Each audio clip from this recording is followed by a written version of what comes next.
বিধায়কের কমিশন বাণিজ্যে ক্ষুব্ধ জনতা, পশ্চিম খুপিলংয়ে পথ অবরোধে উত্তাল এলাকা। বিধায়ক রামপদ জমাতিয়ার কমিশন বাণিজ্যে অতিষ্ঠ হয়ে অবশেষে রাস্তায় নেমে বিক্ষোভ দেখালেন পশ্চিম খুপিলং এলাকার বাসিন্দারা। শুক্রবার সকাল 10টা থেকে উদয়পুর খুপিলং আঠারভোলা রাস্তায় টায়ার জ্বালিয়ে পথ অবরোধে সামিল হন স্থানীয়রা। ঘটনায় দুই দিকে দীর্ঘ যানজট সৃষ্টি হয়েছে। অভিযোগ, বহু বছর ধরে এলাকার উন্নয়নমূলক কোনো কাজই করেননি বিধায়ক রামপদ জমাতিয়া। ড্রেন নির্মাণ, রাস্তা মেরামত সহ বিভিন্ন সমস্যার কথা বারবার জানানো হলেও এলাকাবাসীর কথায় বিধায়ক কর্ণপাত করেনি। শেষ পর্যন্ত তারা জেলা শাসকের কাছে সমস্যার কথা তুলে ধরেন। জেলা শাসক পরিদর্শন করে ড্রেন নির্মাণের নির্দেশও দেন। নির্দেশ অনুযায়ী একজন ইঞ্জিনিয়ারের তত্ত্বাবধানে ড্রেন নির্মাণের কাজ শুরু হওয়ার কথা ছিল, কিন্তু ইঞ্জিনিয়ার কাজ পরিদর্শনে এলে উপপ্রধান জওহরলাল নন্দীর নেতৃত্বে কয়েকজন দুষ্কৃতিকারী তাকে বাধা দেয় বলে অভিযোগ উঠেছে। ঠিক সেই ঘটনার পরই ক্ষোভে ফেটে পড়েন স্থানীয়রা। তাদের দাবি, কাজটি উদ্দেশ্যপ্রণোদিতভাবে নিগু বাণিজ্যকে দেওয়া হয়েছে, যা তারা বরদাস্ত করবেন না।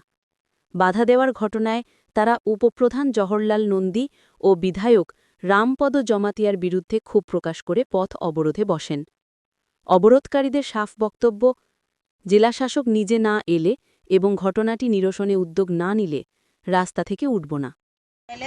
ওদিকে তারা পশ্চিম পাশে তারা এসে তার খুব বাধা সৃষ্টি করতেছে, উল্টা মাইক দূরের মতন হয়ে যেতেছে।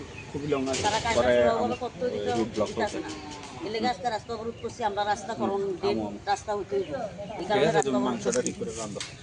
এমএলএ এসে ওই দিন খুব ঝামেলা করে গেছে, তাই কোনো সুরাও কথাবার্তা কয়ে গেল না, তাই উল্টা পাল্টা কয়ে গেল, আর উল্টা মাইরের মতন ঝামেলা হয়ে যায়।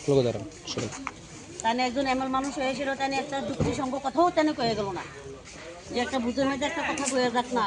রাস্তাটাই যে রাস্তাটা দেনছে স্যার, আমি 1 বছর হয়ে গেছে এই বক্সার ভরার লেগে স্যার, এই রাস্তাটা ভাঙে এইভাবে বলে আমরা নিরহ মানুষ, আমরা কীভাবে একজন মানুষের দরজার সামনে যাওয়া লাগে। এই যে দরজাটার সামনে যাই, একজন মানুষের কতদিন দিব আমার একজনের দরজার সামনে যে আমার আলনার লেগে, আমি বাড়ি থেকে এইভাবে করে ও নাই কদিন দিব আমারে।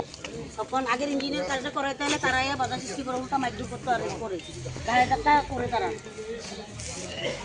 তারপর কয়েকদিন হয় এমএলএ এসে যুক্তিসঙ্গ একটু কথা কইছে না, পাড়ার মানুষ সবাই কইতেছে, তাই না একজন এমন মানুষ, তাই না এভাবে কথাটা কোনটা তাই না রয়েছে না, ওটা আরও মাইক দূরের মতন হয়ে থাকা। ছেলে গাছকে রাস্তা অবরোধ করছি আমরা, রাস্তা অন লাগবে কি সুরাও মানে দেয় আজকে শুনি, যতক্ষণ কোনো সুরাও না হইব রাস্তা অবরোধ থেকে উঠতো না, যাও রাস্তা অবরোধে থাকবো।